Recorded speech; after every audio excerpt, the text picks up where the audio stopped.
No todos los fantasmas aparecen en castillos antiguos ni en casas abandonadas. Algunos aparecen en hoteles de paso, en habitaciones impersonales, después de un entrenamiento, cuando todo está en orden y no debería pasar nada. Durante una entrevista oficial, un futbolista de la Premier League contó, sin bajar la voz y sin sonreír, que había visto fantasmas varias veces en su vida. No habló de sueño ni de miedo. Dijo que los vio y que durante unos segundos simplemente se quedó mirándolos. Esto no es una historia contada muchos años después. Es una confesión hecha en público, mientras su carrera seguía en marcha y todo parecía normal. Esto es Tribuna Fantasma. Antes de continuar con el video, suscríbete al canal de Tribuna Fantasma, porque una vez que conoces el lado oscuro del fútbol, ya no ves los partidos igual.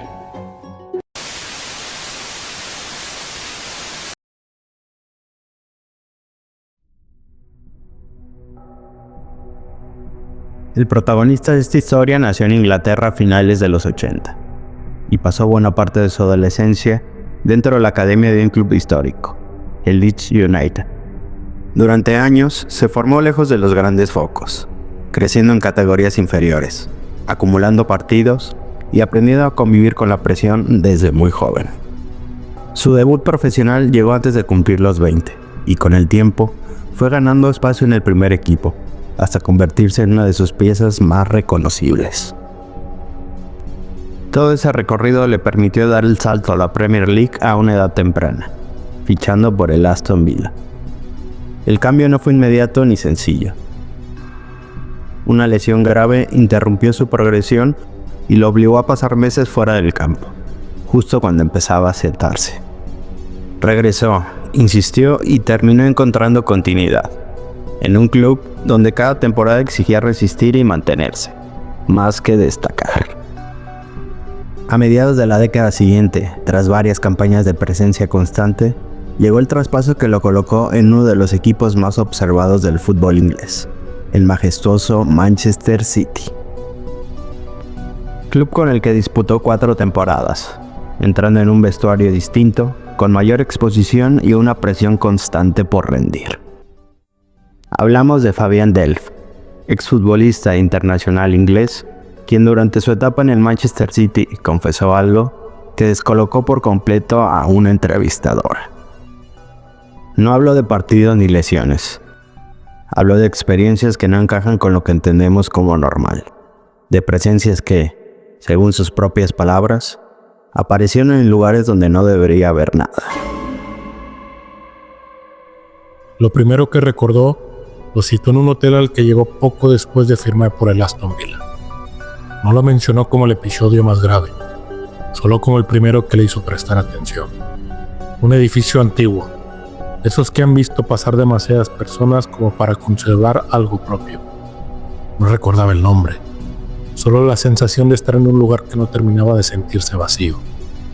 La habitación era silenciosa, demasiado silenciosa para alguien que acaba de cambiar de ciudad y de vida. Nada parecía fuera de lugar al principio.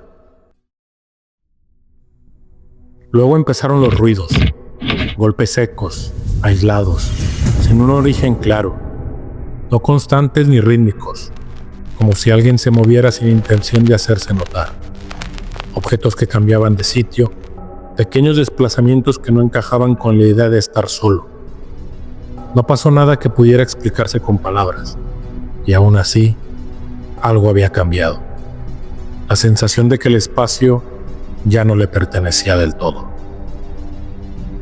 Antes de pensar en el miedo, su cuerpo reaccionó. El vello de la nuca se erizó de golpe, como si algo se hubiera acercado demasiado sin tocarlo. No fue un sobresalto, fue una advertencia física, una respuesta automática. En ese momento no dijo haber visto nada, solo supo que no estaba completamente solo, aunque la habitación siguiera aparentemente vacía.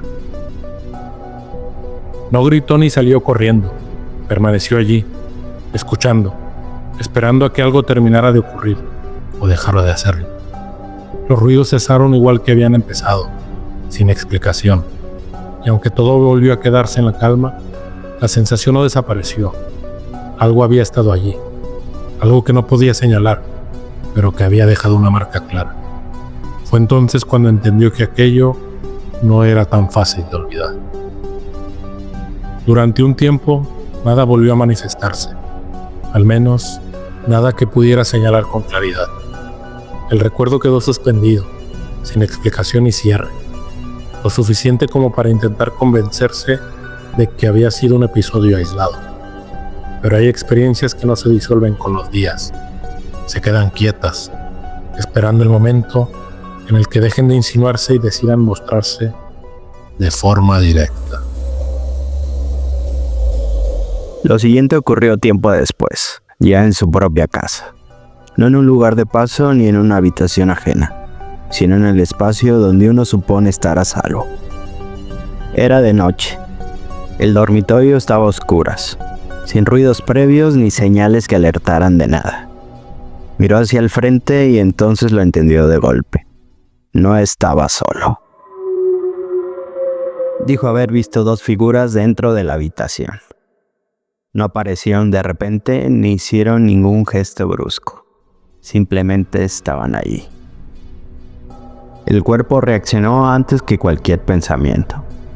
La respiración se cortó, la garganta se cerró y una sensación de frío le recorrió el pecho. La mente buscó una explicación rápida, algo que le devolviera lo normal. Intentó hablar, pero la voz se le quebró antes de convertirse en palabra. No se movió, no pudo. Se quedó rígido, con la espalda tensa y las manos agarrando las sábanas, como si eso pudiera aclarar algo real. La mirada iba de una figura a la otra, intentando encontrar un detalle humano que lo tranquilizara, algo que confirmara que aquello tenía una explicación.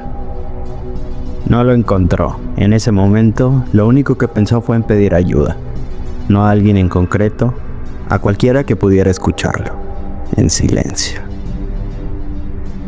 Las figuras comenzaron a moverse, no de forma brusca ni corriendo. Se desplazaron como si el espacio les perteneciera. El cuerpo no respondió. Permaneció inmóvil, observando. Y entonces vi el detalle que lo descolocó por completo, algo que no pudo olvidar después. Una de ellas llevaba algo en brazos, un cuerpo, no como una sombra confusa, sino como un peso real, sostenido con cuidado. Las vi avanzar hacia el balcón.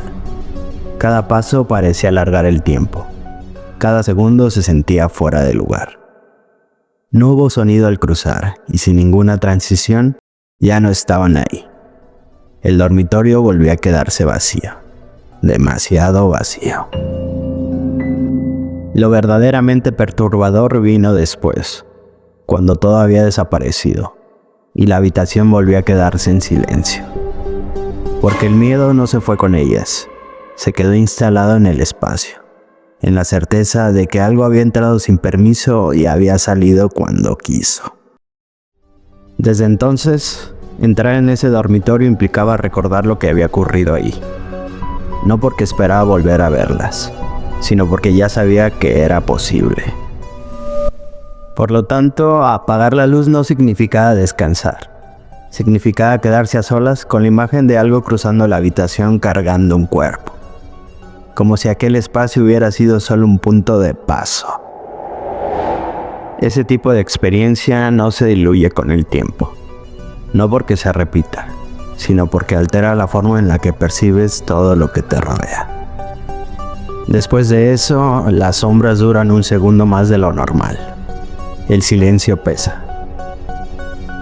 Y el verdadero malestar no está en pensar que pueda volver a ocurrir, sino en saber que ya ocurrió una vez y que eso basta. Cuando terminó de contar esas experiencias, el ambiente de la entrevista había cambiado. La persona que le escuchaba dejó claro que no creía en fantasmas. Lo dijo con naturalidad, casi como una forma de recuperar el control de la conversación. Hasta ese momento, todo podía seguir siendo una anécdota extraña, algo fácil de descartar. Pero él no intentó convencerla, no insistió. No levantó la voz ni buscó reforzar su historia con detalles adicionales.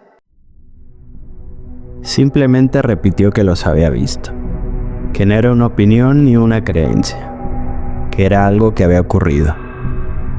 Esa calma, esa falta de necesidad por justificar lo vivido, empezó a incomodar más que el relato en sí. La entrevistadora dudó, no de lo que pensaba sobre los fantasmas, sino de lo que estaba escuchando. Porque no había exageración y espectáculo en su forma de hablar. No parecía alguien intentando llamar la atención. Parecía alguien recordando algo que no había elegido vivir.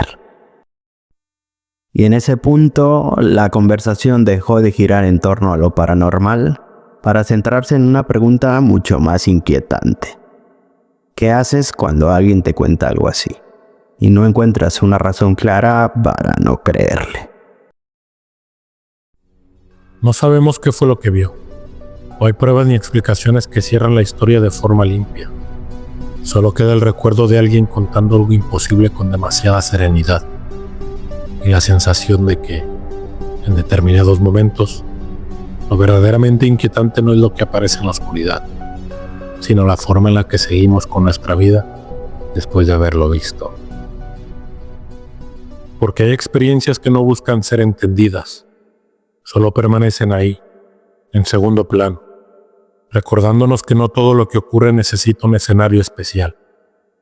A veces basta con una habitación cerrada, una luz apagada y alguien dispuesto a decir, en voz alta, que aquello ocurrió. ¿Qué harías si una noche vieras a dos figuras dentro de tu propia habitación? ¿Te quedarías inmóvil o intentarías reaccionar? ¿Has vivido alguna experiencia que todavía hoy no sabes cómo explicar? Déjanos tus comentarios, síguenos en todas nuestras redes sociales y recuerda, las tribunas alientan, pero también aterran.